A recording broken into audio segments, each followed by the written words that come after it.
Well, hello, my friends. Welcome to another episode of the EntreMD podcast. I am super pumped to be in your ears as always. And thank you so much for listening. I hope that you're finding that this podcast is exactly what we designed it to be, which is a free MBA for all physicians. So today we're going to be looking at something that I think is so critical because it is something that has the potential to completely stop you from building the business that you set out to build in the first place. And that is really feedback. Now, feedback is something that is almost like a double edged sword in a way, in the sense that in order to build a really successful business, in order to continue to serve your patients and clients at the highest level, in order to continue to innovate, to get better, to get your people results faster, cheaper, quicker, things like that, you are going to need feedback, right? You are going to need to look into how your systems are working. You're going to need to look into the perception your clients have about your brand and all of those things.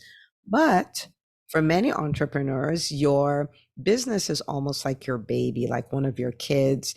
It's something that is very personal. And so sometimes it's hard to take the feedback, right? Like, sometimes we misinterpret it to mean something that it doesn't. We make stories around it.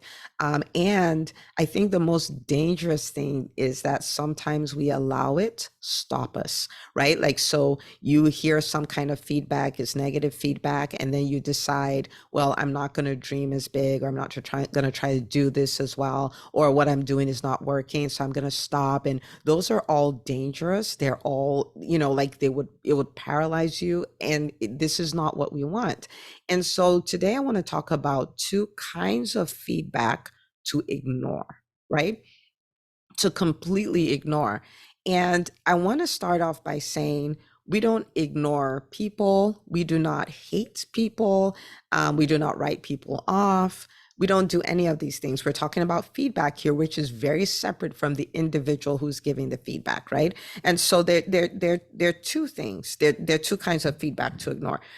So the first one is the feedback that essentially says, stay the same. When you hear this is feedback to ignore. And there are two big buckets of people this will come from. A lot of times it will come from people who love you, family members, friends. And it would sound like things like this, like, you already have a great life. You're already a physician. You already earn all this. Why are you trying to do this? Now, understand that they're not trying to hurt you. They're not trying to undermine you. They're not trying to not let you see you have your dreams. They're trying to protect you. This is a protective mechanism from people that love you, but essentially says, don't take on the pain. Don't take on the extra work. Don't take on the risk. Like, you already have a good thing going. Just chill, right? And this could show up when you want to start. This could show up when you want to scale. So here you are, you've already built something, it's successful, but you're like, I want to take it to the next level. I know there's so much more we can do, whether that's market share or amount, level of impact or revenue generated or whatever. And here it comes again, like, like, you don't have to do all that. Like, when is it going to be enough for you, right? And things like that. So that's something that, you want to ignore. Now, when I say ignore, what I really mean is not let it stop you, right? Because for me, I think a lot of feedback, it's a distraction. It stops you from pursuing greatness, right? And so don't let it stop you. Okay. Now, having said that, you're not discarding the feedback, right? And so sometimes people will say, well, I don't want you to do this because then your family will suffer, right? And then you can look at it, well, if I take on this for the initial phase is going to require more of my time. So what do I need to do about that? I can build a team who help me with my business and help me with my family as well. And so that the time that I do have with them is very, very meaningful. And, kids will forgive you. They really will. Like, if you make out time for them, they can understand that. And you can decide, well, my kids are a little older, I'm going to do business with them, right? And so it's not as though I do this business thing and then I have my family time. It's like I'm doing all of these things together. And so you listen to it, you're going to filter it, right? But you're not going to let it have the impact of making you stop. That's what we're trying to avoid. So that's one group of people. The other group of people, believe it or not, are your clients, some of your best clients, and they would wish, some of them, Okay. And remember, we don't have an issue with the individual. I'm just trying to show you the feedback and what it can do to stop you. They will want you to stay small. I remember when, I started my private practice, we're doing really well. And, people were enjoying the service that they were getting. And one of my patients told me this to my face. Again, people give you this feedback because they love you. They don't hate you, right? But you need to listen to it and then move on. Okay. And she said, Dr. Una, I know this is bad, but I pray you never grow. This is what she said to me. This was probably my somewhere between my first and third year in practice. It's like, I pray you never grow. I'm like, wow, why would you say that? Because if you grow, then you bring on other doctors and you get busier and you won't have as much time for me and all of those kind of things.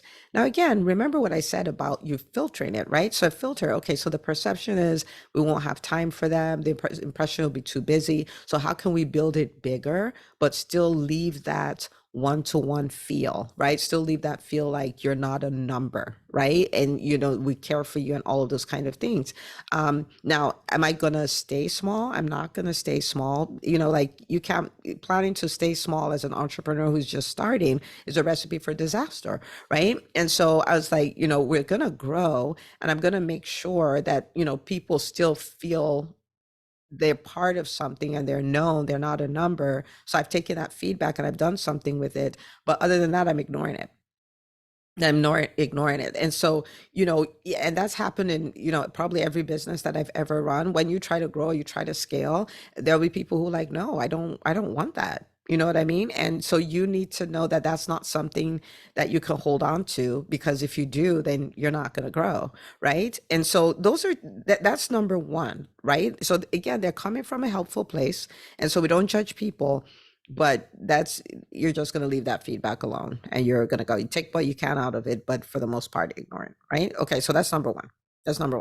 Number two. Number two is feedback that essentially says your service is no good.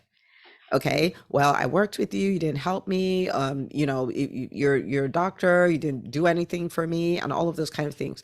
Are we going to put a filter through it? Yes, we're going to put a filter through it. And so if there are things to learn, we will learn them. But a lot of times, you need to understand that there are so many reasons why somebody will say this. There's so many reasons. Some of the reasons could be the person is having a bad day. Okay. The person is having a bad day. Some of the reasons could be unmet expectations that you never offered, right? Like you never offered anything like that, but that person had that expectation. You didn't meet it. Okay. That person may just be saying it to hurt you, right? Like they're annoyed and they want to hurt you and they haven't figured out how to do it. And they just, come after your business and stuff like that. Some of them are people who don't believe in what you do. And so they're not your ideal client anyway, right? Like they're not your ideal client. They don't believe in what you're doing. And let me give you examples of these. Okay. So I remember when I first started my private practice, I had a patient who, we took care of her. Her kid had a chronic illness. We started the evaluation process and all of that. Really served her well. But she was annoyed. She was annoyed by something. I don't know what it was. And then she went on, Google, left a 1-star review. Like our process took a little longer than she would have thought. It wasn't a long process, and all of this stuff. I even had a mom who says, our office looks remote, like something from Nigeria, a remote part of Nigeria, and things like that. And, these are people who they were legitimately having bad days, like really, because for both of them, years and years later, they were still our patients, you know what I mean? And stuff like that. And they would tell us to our face how amazing we are, but then let that 1-star Google review. And so, like, it's like, okay, right? If there's something to learn, you learn it. But once you're done learning it, you ignore that. Like, you don't make that mean something about your business, or you are going to stop. Okay. When it comes to unmet expectations, for instance, in the EntreMD Business School, the EntreMD Business School is a group program, right? And it's done that way because I believe in the power of community, especially for physician entrepreneurs. So for entrepreneurs in general, community is everything, right? But for physicians, we do not have enough examples of what is possible. So to be in a community of physician entrepreneurs who are killing it is a whole education in itself, right? Okay, so it is a group program, it's not a one-on-one program. And somebody could be mad at me because they're not getting one-on-one time. And I'm like, there was never a promise of one-on-one. In fact, we specifically, just like I told you today, say that there is no one-on-one component and stuff like that. So if someone is saying the EntreMD Business School sucks because there's no one-on-one, then it's kind of like what to do, right? Like what to do about that. You see what I'm saying? And so do I then shut down the business school because I'm thinking it's not good because somebody wanted a one-on-one and I'm not giving it? No. No, right? Not none of that. Okay. Sometimes it's just because people don't believe in what you're doing. And so for instance, for what I do in EntreMD, there are people who think that when physicians go to entrepreneurship, they've gone to the dark side, right? And if so somebody like that comes across my podcast, or someone that comes across the EntreMD Method book, like when you think about the EntreMD Method book and it has a 1-star review, you have to ask yourself a question, right? Like, it's not the best book on the planet, but it's not a 1-star book, right? And so the question is, will I then not write another book? Will I then not promote the EntreMD Method book because someone left a 1-star review on it? No, I'm not going to do that. Like, if they wrote something, I can look at it and filter and learn from it, but for the most part, I'm going to ignore it and keep going, right? And so these are kind of the things that I want you to be thinking about, because the thing about feedback is, especially in the early stages, I think it's for a really long time, it does hurt, it does have a sting to it, right? But you need to filter, take what you take from it, and then ignore the rest, right? Because if you have that chatter, if you're walking around with every 1-star review in your head, if you're walking around with every time someone's told you, well, I don't like what you do anyway, it didn't help me, or I don't believe you should be doing what you're doing, or people walking around and they're saying that you shouldn't grow this bigger, you shouldn't dream bigger, you shouldn't do any of that, it will cripple you, it will stop you, right? At the end of the day, most people who have businesses that are mission based, right, which is most physicians, I want to do this because I want to help people. You want to keep the people that you'll help at the forefront of your mind, right? And you want to be relentless in your commitment to serving them at the highest level, to grow your capacity to serve them, to grow your capacity to get them results, to grow your capacity to serve even more people, right? Like, you want to grow in that. You can't walk around with all of this stuff, right? So you want to stay laser focused on what it is you're there to do as an entrepreneur, laser focused. Now, these things will come, the feedback will come, the quote unquote negative feedback will come, but as it comes, I want you to see it as an opportunity to learn something and maybe make a tweak.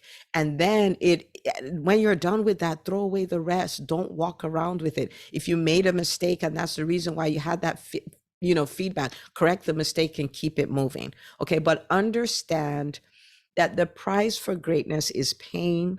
Part of the pain we have to embrace is the pain of negative feedback.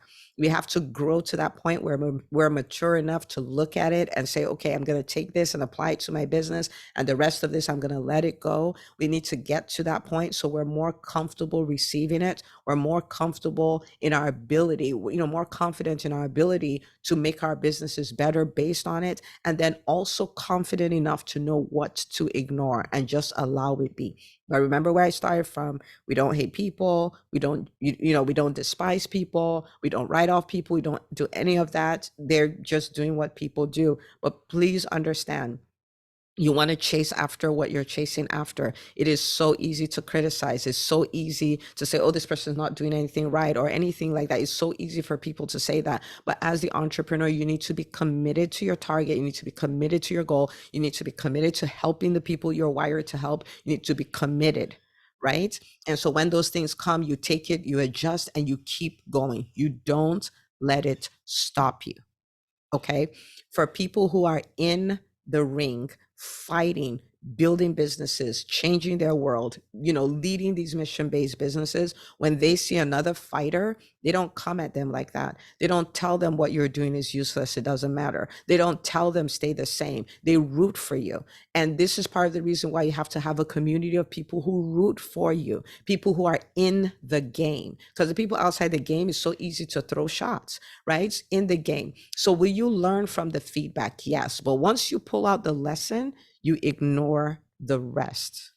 You ignore the rest. Okay. So I recorded this because I know that getting feedback can be really hard. I remember when I got my very first 1-star review, I almost died. Okay. And it's like, what is the point? I was sad for 3 days, like 3 days straight, right?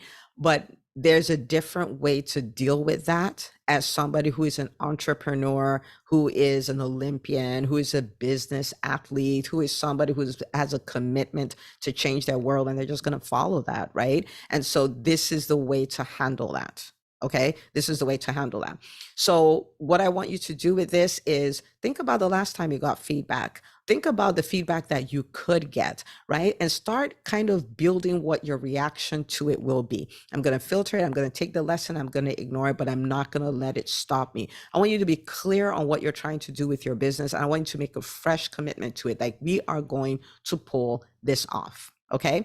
All right. So this is one of those episodes that, hey, if it was helpful for you, I want you to send me a PM or a DM and, on Instagram or Facebook and say, Dr. Una, that is exactly what I needed. Now I know how to respond to these things. Okay. And share this episode with another entrepreneur, because this is hard. This can be really hard. Okay. So share it with them, and I will see you on the next episode of the EntreMD podcast.